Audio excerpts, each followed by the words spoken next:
تو قدرت رب العزت اسے کامیابی کی ضمانت دے رہا ہے، اللہ تبارک و تعالی اسے کامیابی کی ضمانت عطا فرما رہا ہے۔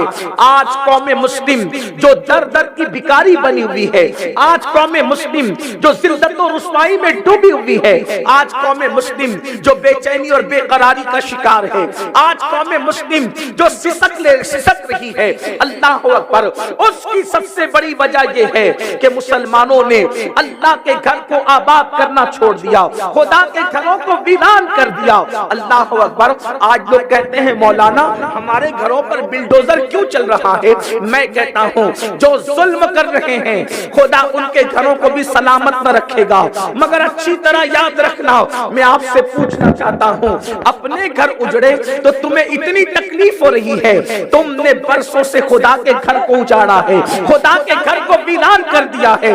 مسلمانوں یاد رکھو، اگر قوم مسلم اللہ کے گھر کو سجدوں سے آباد کرتی تو کسی ماں نے ایسا لال پیدا نہ کیا جو تمہارے گھروں کو اجاڑ سکتا ہو۔ میرے آقا صلی اللہ علیہ وآلہ وسلم کے دیوانوں، کیا سمجھتے ہو؟ اچھی طرح یاد رکھو، اس طرح کا ایک نہیں بلکہ ہزاروں جلسے سجا لو، تمہیں کامیابی نہیں مل سکتی۔ اللہ اکبر۔ کامیابی ملے گی تو خدا کے گھر کو سجانے کی وجہ سے، خدا کے گھر کو آباد کرنے کی وجہ سے۔ جلسے کرنا کامیابی کی ضمانت نہیں جب تک عمل کے میدان میں قدم نہ رکھو گے۔ اس کی وجہ یہ ہے مسلمانوں اچھی طرح یاد رکھو، جب رات کی تاریکی میں، اللہ اکبر، مسجدوں پر جب رات کی تاریکی چھاتی ہے، جب رات کا وقت آتا ہے، رات کا سناٹا چھاتا ہے، اور اس مسجد کے اندر اس محلے کے نوجوان نماز پڑھنے کے لیے نہیں آتے، اس مسجد کو آباد کرنے کے لیے نہیں آتے، تو رات کے سناٹے میں مسجد اللہ کی بارگاہ میں عرض کرتی ہے، مولا جن لوگوں نے مجھے ویران کر دیا تو ان کے گھروں کو ویران کر دے۔ اللہ اکبر۔ مجھے بتاؤ، جس قوم کی تباہی کے لیے مسجد اللہ کی بارگاہ میں عرضی کر رہی ہو، وہ قوم تباہ نہ ہوگی تو کون سی قوم تباہ ہوگی؟ وہ قوم برباد نہ ہوگی تو کون سی قوم برباد ہوگی؟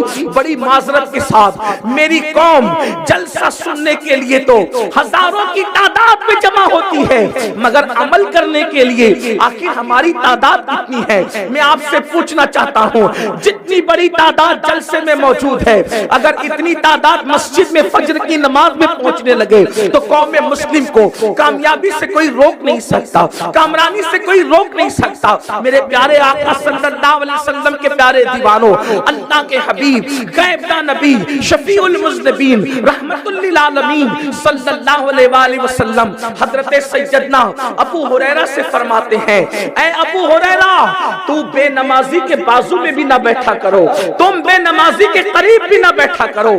فقیہ ابو اللہ سمرقندی اپنی کتاب میں لکھ رہے ہیں، آپ کیا سمجھتے ہو؟ اللہ اکبر۔ یہ تصور کرتے ہو کہ نماز کو ترک کر کے رسول اللہ کے محبوب بن جاؤ گے، حضور کے مقبول بن جاؤ گے، حضور کے عاشق بن جاؤ گے؟ یاد رکھنا، اور اچھی طرح یاد رکھنا، اللہ کے حبیب علیہ السلام بے نمازی سے کیسی بیزاری کا اظہار کرتے ہیں۔ سیدنا ابو ہریرہ سے فرماتے ہیں، ابو ہریرہ، بے نمازی کی صحبت میں نہ بیٹھا کرو، اس لیے کہ آسمان سے بے نمازی پر لعنت برستی ہے۔ جو بے نمازی کے قریب ہوتا ہے، ہو سکتا ہے اس کے اثرات اس پر بھی برس جائیں۔ ایک مقام پہ میرے آقا علیہ السلام فرماتے ہیں، اے میرے صحابہ، اللہ کی بارگاہ میں دعا کیا کرو کہ اللہ تمہیں بدبخت نہ کرے اور اللہ تمہیں محروم نہ کرے۔ آقا کریم صلی اللہ علیہ وآلہ وسلم اپنے اصحاب سے کہہ رہے ہیں، اے میرے صحابہ، اللہ کی بارگاہ میں دعا کرو، اللہ تمہیں بدبخت نہ کرے، اللہ تمہیں محروم نہ کرے۔ صحابہ نے عرض کیا، یا رسول اللہ، بدبخت کون ہے؟ محروم کون ہے؟ تو میرے آقا مصطفیٰ کریم رؤوف الرحیم صلی اللہ علیہ وآلہ وسلم فرماتے ہیں، جو نمازوں کو چھوڑ دیتا ہے وہ بدبخت بھی ہے اور وہ محروم بھی ہے۔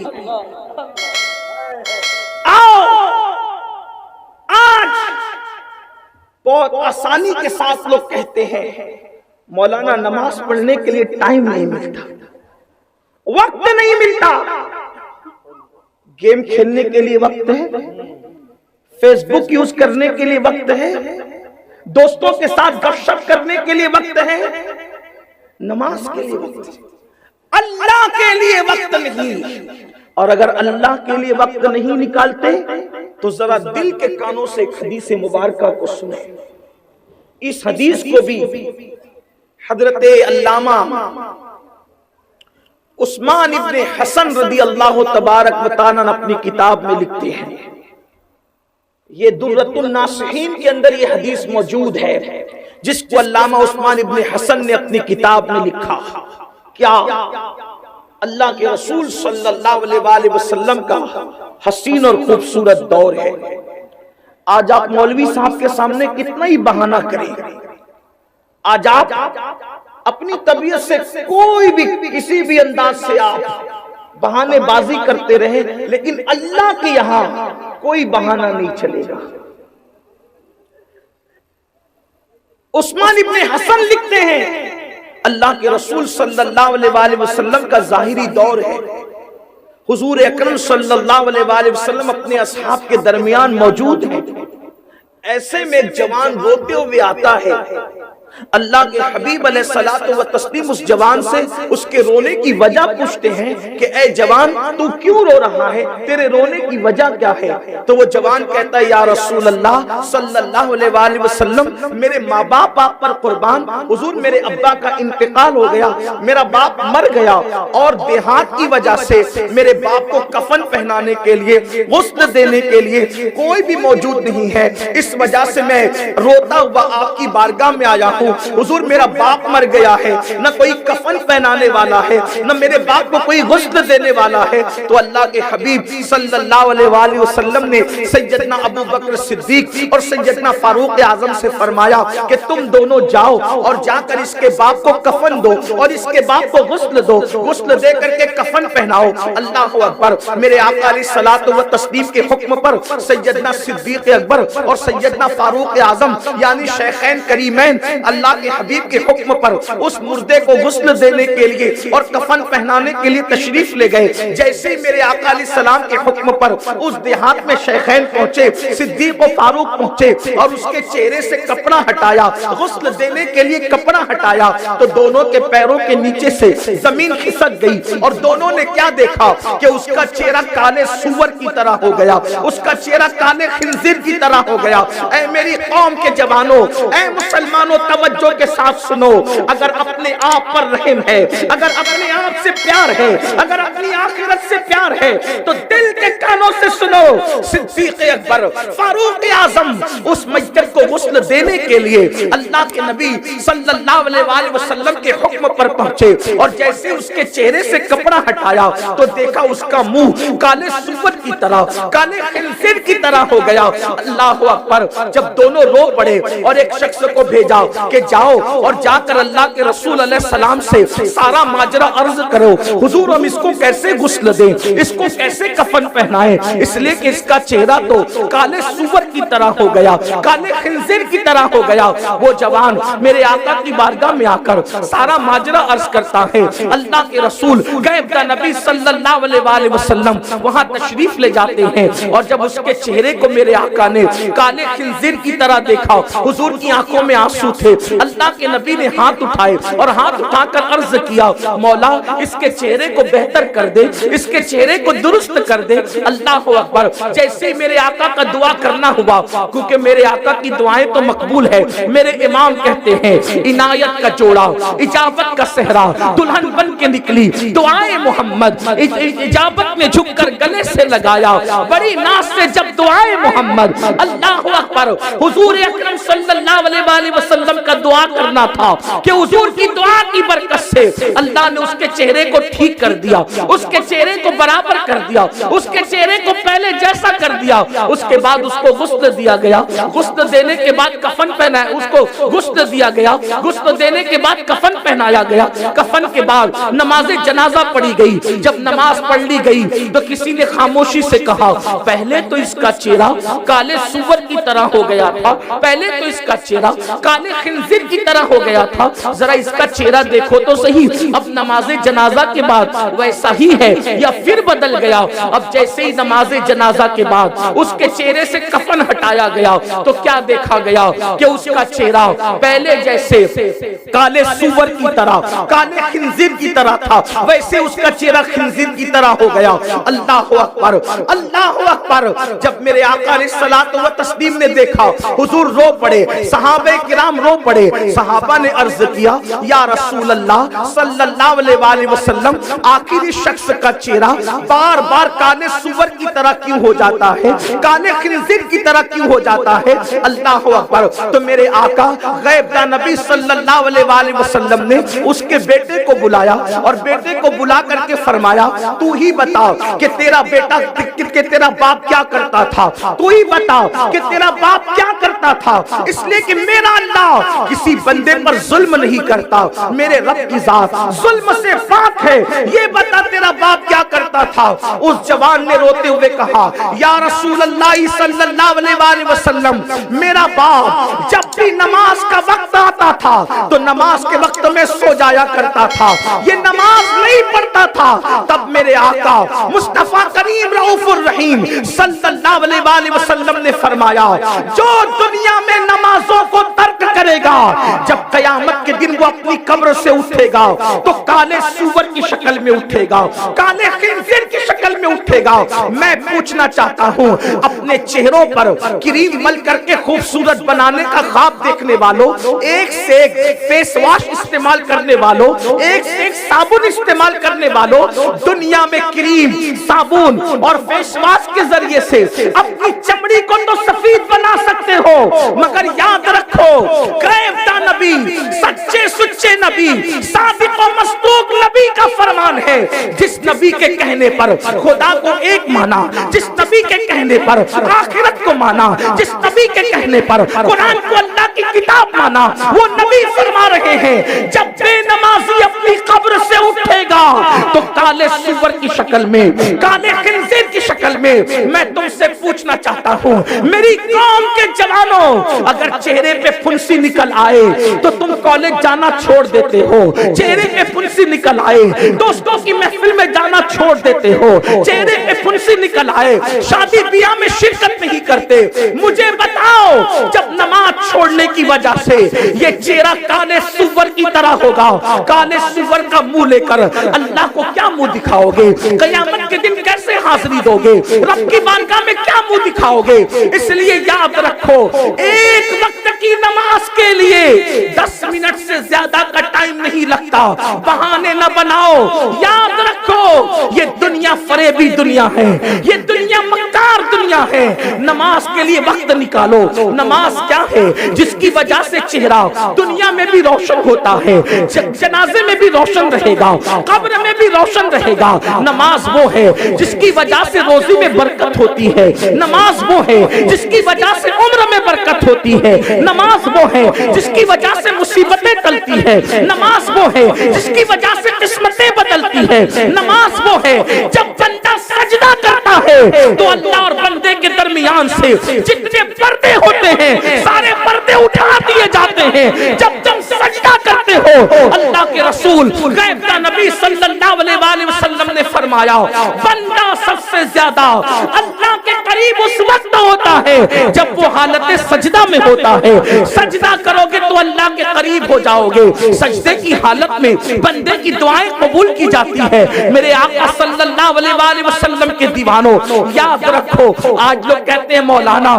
روزی میں برکت نہیں ہے۔ میرے آقا علیہ السلام کے دیوانوں اچھی طرح یاد رکھو، علماء سے اسٹیج بھرا ہوا ہے، تعویذات پر آنکھ بن کے بھروسہ کرنے والوں ہمارے دادا مرشد حضور مفتی اعظمین رحمت اللہ علیہ جب کسی کو تعویذ دیتے تھے تو ارشاد فرمایا کرتے تھے جب تک نماز نہیں پڑھے گا تعویذ اثر نہیں کرے گا۔ اب آپ سے پوچھنا چاہتا ہوں نماز پوری زندگی نہ پڑھو، جمعہ کی 2 رکعت پڑھ کے مسجد سے بھاگ جاؤ، 2 رکعت نماز پڑھ کے مسجد سے ایسے بھاگتے ہو جیسے اسکول کی چھٹی ہونے پر اسکول کے بچے بے تحاشا بھاگتے ہیں۔ اللہ اکبر، فلموں میں جانے کے لیے گھنٹہ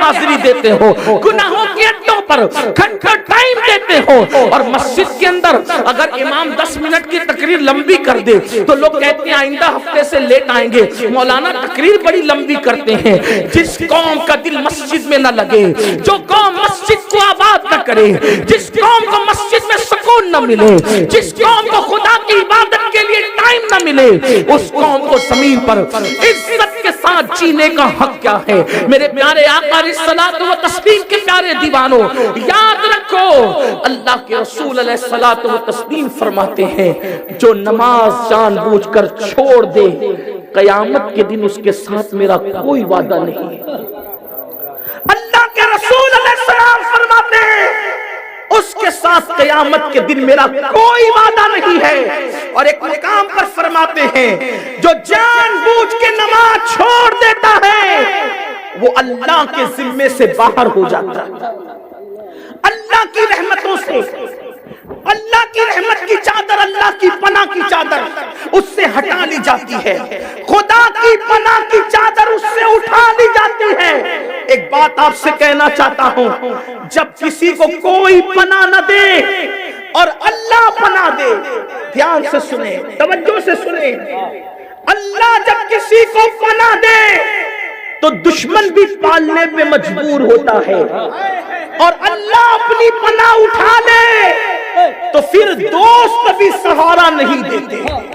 اس کو دھیان سے سننا, بے نمازی سے خدا کی پناہ اٹھا لی جاتی ہے, اور اللہ کی پناہ کیا ہے, اللہ کی امان کیا ہے, اللہ کی رحمت کیا ہے.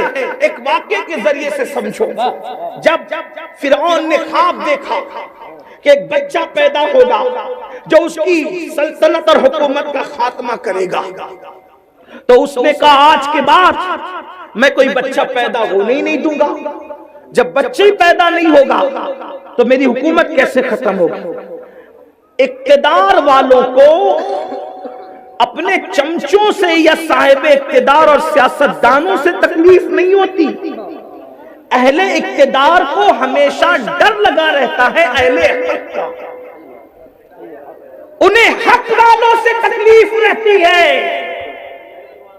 فرعون کو خوف تھا میری حکومت ایک بچہ بڑا ہو کر کے ختم کرے گا, کہا میں پیدا ہی نہیں ہونے دوں گا. اس نے پابندی لگا دی. المختصر یہ کہ اسی پابندی کے دور میں حضرت موسیٰ علیہ السلام کی پیدائش ہوئی, ولادت ہوئی. بچے کی ولادت ہو گئی, پیدائش ہو گئی.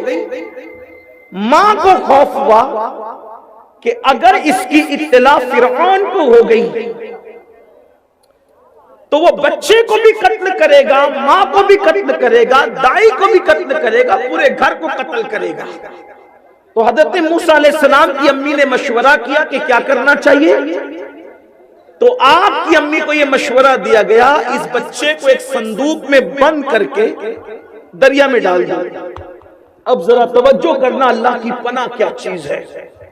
حضرت موسیٰ علیہ السلام کی امی نے صندوق کے اندر اپنے بچے کو بند کر کے دریا کے کنارے پر آئی اور دریا میں ڈالتے ہوئے کہا اللہ میں اپنے بچے کو تیری پناہ میں دیتی ہوں, اور مجھے اتنا سمجھتا ہے کہ جو چیز اللہ کی پناہ میں دی جائے وہ ضائع نہیں ہوتی. دو چیزیں, جو چیز دریا میں ڈالی جائے اس کے ملنے کی کوئی گارنٹی نہیں ہوتی, دریا میں ڈالی ہوئی چیز ملے گی اس کی کوئی گارنٹی نہیں ہوتی, اور جس چیز کو اللہ کی پناہ میں دی جائے وہ چیز ضائع نہیں ہوتی. ضدین کا اجتماع ہو رہا ہے, دریا میں گئی ہوئی چیز ملتی نہیں اور اللہ کی پناہ میں دی ہوئی چیز ضائع نہیں ہوتی. موسیٰ علیہ السلام کی امی نے صندوق کو یہ کہہ کے دریا میں ڈال دیا, مولا اس بچے کو میں تیری پناہ میں میں دیتی ہوں، اور جس پہ تیری پناہ ہو جائے، جس کو تو اپنی پناہ عطا کر دے، وہ چیز ضائع نہیں ہوتی۔ ماں نے توکل کے ساتھ، اللہ پہ بھروسے کے ساتھ دریا میں بچے کو ڈال دیا، اور واقعہ آپ جانتے ہیں، اس کی تفصیل میں نہیں جاتا۔ پھر وہ صندوق بہتے بہتے فرعون کے گھر کی نہر میں چلی گئی، آسیہ کے ساتھ فرعون موجود تھا۔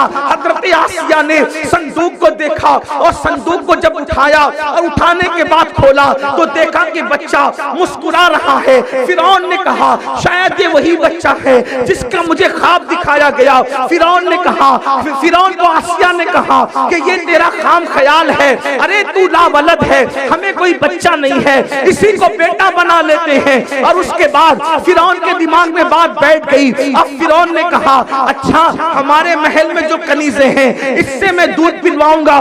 بچے کو ہر کنیز کے پاس لے گئے، کسی کنیز کا دودھ نہیں پیا موسیٰ علیہ السلام نے۔ وہاں حضرت موسیٰ علیہ السلام کی بہن موجود تھی، وہ کہتی ہے فرعون سے کہ میں ایک ایسی دائی کو جانتی ہوں، ایک ایسی دایا کو جانتی ہوں کہ جو نفیس طبیعت کے بچے ہیں، جو کسی کا دودھ نہیں پیتے، وہ اس کا دودھ پیتے ہیں۔ اس کے بعد فرعون نے کہا اگر وہ دایا میرا بچہ اس کا دودھ پی لیا تو میں اس کو بھی انعام دوں گا اور تجھ کو بھی انعام دوں گا۔ موسیٰ علیہ السلام کی بہن دوڑی دوڑی گئی، اپنی امی کو بلا لائی، ماں موسیٰ تو فرعون کے دربار میں ہے، اس کے محل میں ہے، اور اس نے دودھ پلانے والیوں کا انتظام کیا ہے، اس نے کسی کا دودھ نہیں پیا۔ تو میں نے کہا اس دایا کو لاتی ہو کہ نفیس طبیعت بچے اس کا دودھ پیتے ہیں۔ جب ماں کو لائی، دایا بن کر آئی تو موسیٰ ماں کی گود میں گئے اور شوق سے دودھ پینے لگے۔ تو فرعون نے ایک سکہ نکال کر کے دیا اور کہا کہ آیا جایا کرنا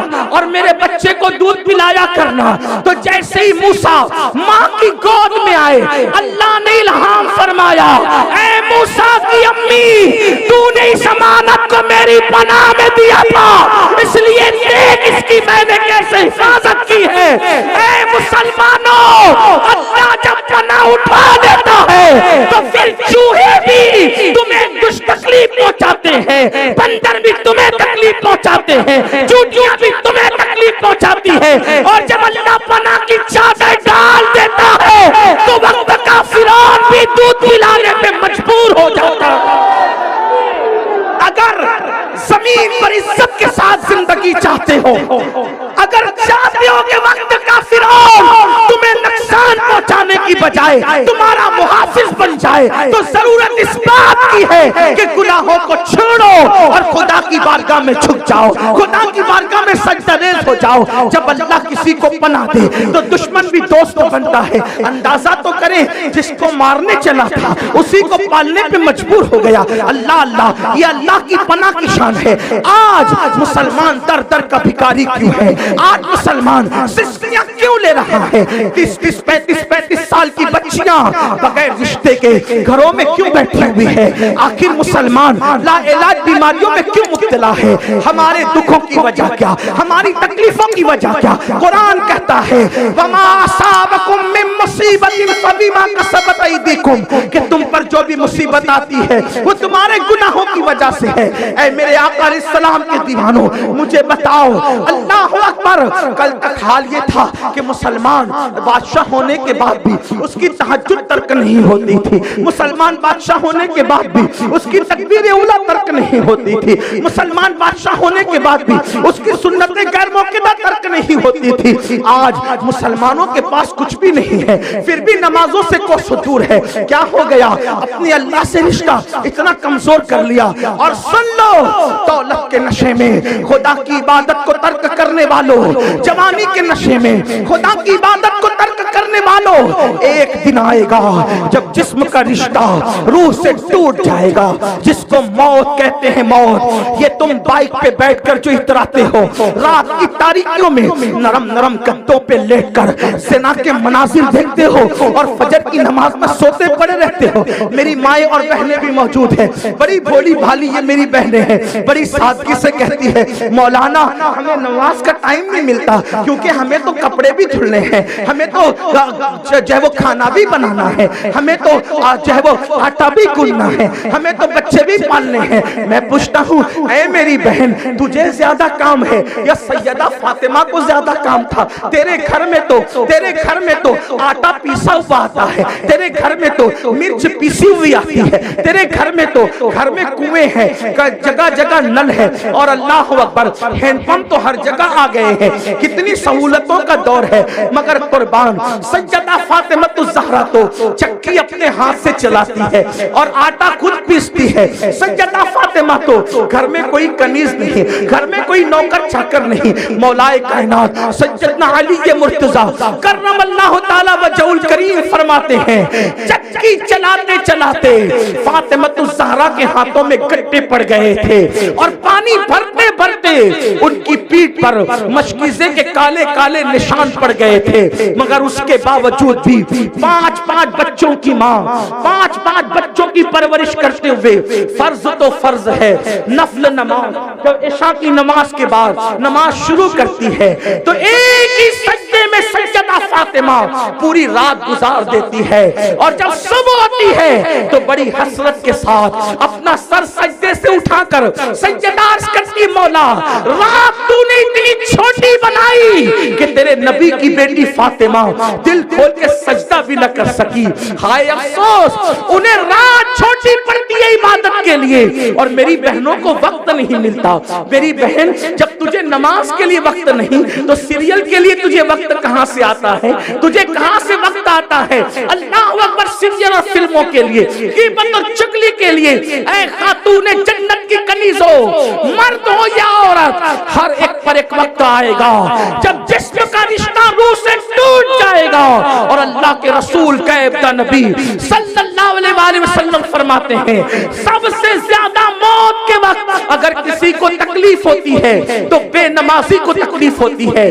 سب سے زیادہ پیاس اگر موت کے وقت کسی کو لگتی ہے تو بے نمازی کو لگتی ہے. سب سے زیادہ بھوک اگر موت کے وقت کسی کو لگتی ہے تو بے نمازی کو لگتی ہے. یہاں تک میرے آقا فرماتے ہیں اگر بے نمازی کو مرتے وقت 7 سمندروں کا پانی بھی منہ میں انڈیل دیا جائے تب بھی دنیا کی کوئی طاقت اس کی پیاس کو بجھا نہیں سکتی. کیا ہو گیا؟ مرنا نہیں ہے, موت نہیں آنی, سب کچھ دنیا دنیا, صرف دنیا, مال صرف مال, میرا مکان, میری دکان, میرا کاروبار, میں یہ میں وہ, ہم کچھ نہیں. لیجیے